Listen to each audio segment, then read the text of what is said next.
എല്ലാവർക്കും നമസ്കാരം. പാചകത്തിലേക്ക് എല്ലാവരെയും സ്വാഗതം ചെയ്യുന്നു. മട്ടൺ സ്റ്റൂ ആണ് ഇന്ന് നമ്മൾ ഉണ്ടാക്കുന്നത്.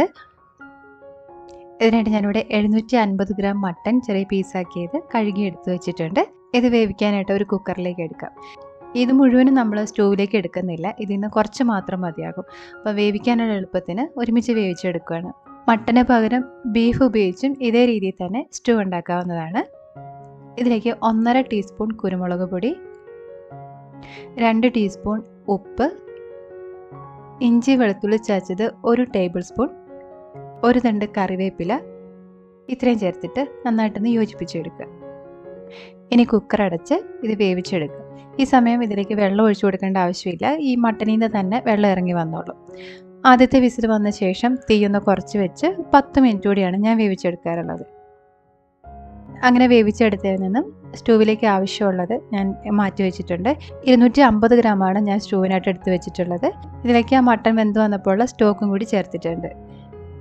മീഡിയം സൈസിലുള്ള 3 ഉരുളക്കിഴങ്ങ് തൊലിയൊക്കെ കളഞ്ഞ് ചെറിയ ക്യൂബ്സ് ആക്കി എടുത്തിട്ടുണ്ട്. ഇത് ഈ കുക്കറിലേക്ക് ഇട്ട് കൊടുക്കാം. പിന്നെ 2 ക്യാരറ്റ് അതും ക്യൂബ്സ് ആക്കിയ ശേഷം ഇതിലേക്ക് ഇട്ട് കൊടുക്കാം. ഇനി ഇതിലേക്ക് 1/2 ടീസ്പൂൺ ഉപ്പ്, 1/4 കപ്പ് വെള്ളം, ഇത്രയും ചേർത്തിട്ട് ഇത് ഒരു വിസിൽ വരുന്നവരെ ഒന്ന് വേവിച്ചെടുക്കുക.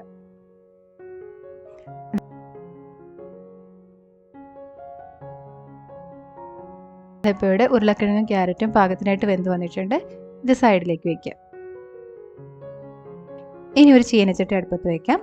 അതിലേക്ക് 2.5 ടേബിൾ സ്പൂൺ വെളിച്ചെണ്ണ ഒഴിച്ചു കൊടുക്കുക. വെളിച്ചെണ്ണ ചൂടായി വന്നു കഴിയുമ്പോൾ കുറച്ച് അണ്ടിപ്പരിപ്പ് ചേർത്തിട്ട് ഒരു ഗോൾഡൻ നിറമാവുന്നവരെ വറുത്ത് കോരിയെടുക്കുക. അണ്ടിപ്പരിപ്പ് ചേർക്കണം എന്ന് നിർബന്ധമില്ല, ഓപ്ഷണലാണ്.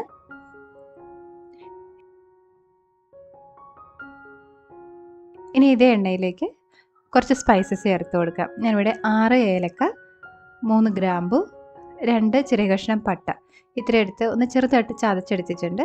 ഇതിലേക്ക് ചേർത്ത് ഇതൊന്ന് ചെറുതായിട്ട് മൂത്ത് വരണം. സ്പൈസസ് മൂത്തൊന്ന് പൊട്ടി തുടങ്ങിയാൽ ഇതിലേക്ക് കനം കുറച്ച് നീളത്തിൽ അരിഞ്ഞെടുത്തിട്ടുള്ള സവാള ചേർത്ത് കൊടുക്കാം. ഇവിടെ 2 ചെറിയ സവാളയാണ് എടുത്തിട്ടുള്ളത്, വലുതാണെങ്കിൽ ഒരെണ്ണം മതി. ഇനി ഇത് നന്നായിട്ട് വഴന്ന് ഇതിൻ്റെ കളറൊക്കെ ഒന്ന് ചേഞ്ച് ആവുന്നത് വരെ നമുക്കിത് വഴറ്റിയെടുക്കാം. സവാള നന്നായിട്ട് വഴന്ന് ഒരു ഗോൾഡൻ ഷെയ്ഡൊക്കെ വന്ന് തുടങ്ങിയിട്ടുണ്ട്. ഇനി ഇതിലേക്ക് ഇഞ്ചിയും വെളുത്തുള്ളിയും ചതച്ചത് 1 ടേബിൾ സ്പൂൺ, 1 തണ്ട് കറിവേപ്പില, പിന്നെ എരിവിനനുസരിച്ച് പച്ചമുളക്. ഞാനിവിടെ 8-10 കാന്താരി മുളകാണ് ചേർക്കുന്നത്. പച്ചമുളകാണെങ്കിൽ നിങ്ങളുടെ എരിവിനനുസരിച്ച് ചേർത്ത് കൊടുക്കുക. ഇനി ഇതിൻ്റെ പച്ചമുളകൊക്കെ ഒന്ന് മാറി വരുന്നത് വരെ ഒരു 2 മിനിറ്റോളം ഇളക്കി കൊടുക്കുക. ഇനി ഇതിലേക്ക് വേവിച്ച മട്ടൺ ചേർക്കാം. ഉരുളക്കിഴങ്ങും ക്യാരറ്റും കൂടി ചേർത്ത് കൊടുക്കാം. ഈ ഉരുളക്കിഴങ്ങൊക്കെ വേവിച്ചപ്പോൾ ഉള്ള വെള്ളം ഉണ്ടെങ്കിൽ അത് ചേർത്ത് കൊടുക്കണ്ട, ഈ കഷ്ണങ്ങൾ മാത്രം അതിലേക്ക് ഇട്ട് കൊടുക്കുക. ഇനി ഇതെല്ലാം നന്നായിട്ടൊന്ന് യോജിപ്പിച്ചെടുക്കാം. ഇനി ഇതിലേക്ക് തേങ്ങയുടെ 2ാം പാൽ ചേർത്ത് കൊടുക്കാം. 2 കപ്പ് 2ാം പാലാണ് നമ്മളിവിടെ ഉപയോഗിക്കുന്നത്.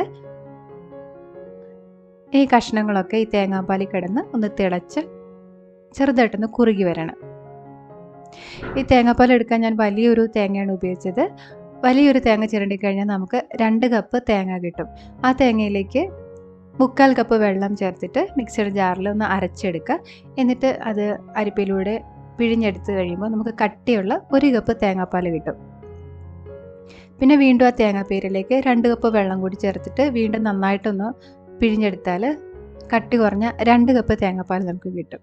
അപ്പം അങ്ങനെയാണ് ഇവിടെ തേങ്ങാപ്പാൽ എടുത്തിട്ടുള്ളത്. ഇതിവിടെ ഇപ്പോൾ ഇത് നന്നായിട്ട് തിളച്ച് ഒന്ന് കുറുകി വന്നിട്ടുണ്ട്. ആ കഷ്ണങ്ങളിലേക്ക് തേങ്ങാപ്പാലിൻ്റെയൊക്കെ ഫ്ലേവർ നന്നായിട്ട് പിടിച്ച് വന്നിട്ടുണ്ട്. ഇനി തീയൊന്ന് കുറച്ച് വെച്ചിട്ട് തേങ്ങയുടെ 1ാം പാൽ ചേർത്ത് കൊടുക്കാം. 1 കപ്പ് 1ാം പാലാണ് ചേർക്കുന്നത്. കുറേശ്ശെയായിട്ട് ചേർത്ത് കൊടുക്കുക. തുടർച്ചയായിട്ട് ഇളക്കി കൊടുത്തുകൊണ്ട് ചേർത്ത് കൊടുക്കുക. ഇത് പിരിഞ്ഞു പോകാതിരിക്കാൻ വേണ്ടിയിട്ടാണ് അങ്ങനെ ചെയ്യുന്നത്. ഇനി ഇത് നന്നായിട്ടൊന്ന് തിളച്ച് വരണം. ഈ സമയം ഉപ്പ് നോക്കിയിട്ട് ആവശ്യമെങ്കിൽ അല്പം കൂടി ഉപ്പ് ചേർത്ത് കൊടുക്കുക. ഇവിടെ നന്നായിട്ട് ഇത് തിളച്ച് വന്ന് തുടങ്ങിയിട്ടുണ്ട്. ഇനി 1 ടീസ്പൂൺ ഗരം മസാല, പിന്നെ വറുത്തെടുത്ത അണ്ടിപ്പരിപ്പ് അതും കൂടി ചേർത്ത് കൊടുക്കുക. നന്നായിട്ട് ഇളക്കി യോജിപ്പിക്കാം. അപ്പോൾ നമ്മുടെ സ്റ്റൂ ഇവിടെ തയ്യാറായിട്ടുണ്ട്.